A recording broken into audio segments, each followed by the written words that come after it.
బంధం ఏం కాదు ఇది. నేను కేసీఆర్ గారిని పెద్దల్ని రిక్వెస్ట్ చేసేది ఒకటే, ఈయన చేస్తున్న నక్కజిత్తుల్ని దయచేసి గమనించండి.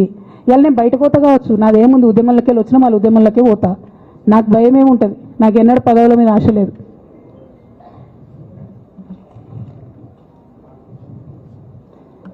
పార్టీ నుంచి వచ్చిన ఎమ్మెల్సీకి స్పీకర్ ఫార్మాట్లో చైర్మన్ గారికి నేను పంపుతా ఉన్నాను రాజీనామా పత్రాన్ని.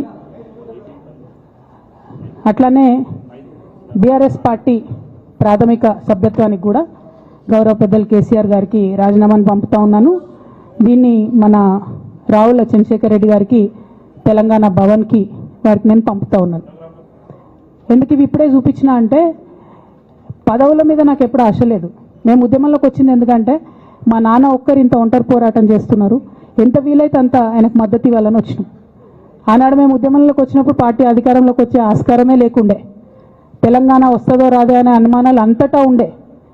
మేము ఉద్యమంలో కొట్లాటలో లాఠీ దెబ్బలు తినడం కోసం, జైల్లోకి పోవడం కోసం ఆనాడు వచ్చినాం ఉద్యమంలోకి. అధికారంలోకి వస్తామనుకొని రాలే.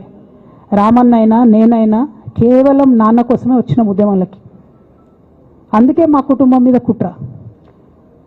ఈ కుట్రను గమనించమనే నేను మా కుటుంబాన్ని కోరుతా ఉన్నా. ఇక పెద్ద సార్కు నీడలాగా సంతోష్ రావు గారు ఉంటారు. ఇక సంతోష్ రావు గారి గురించి 2 నిమిషాలు చెప్తా. అంత పెద్ద సీనున్న మనిషి కాదు కానీ చెప్పాలి. ఎందుకంటే కూరల ఉప్పెట్లుంటుంది ఈయన అట్లా అన్నట్టు, ప్రతి దాంట్లో చెడగొట్టడానికి కొంచెం ఉండాలి కదా, అట్లాంటి వాడు. కాబట్టి చెప్పక తప్పదు ఈయన గురించి. చెప్పులో రాయి చెవులో జోరిగా అంటాం కదా, అట్లాంటి టైపు. కాబట్టి ఖచ్చితంగా చెప్పాలి. విషయం ఏంటంటే ఈయన ధనదాహం ఎట్లాంటిదంటే సంతోష్ రావు గారిది, రామన్న కాన్స్టిట్యున్సీ, కేటీఆర్ అన్న కాన్స్టిట్యున్సీ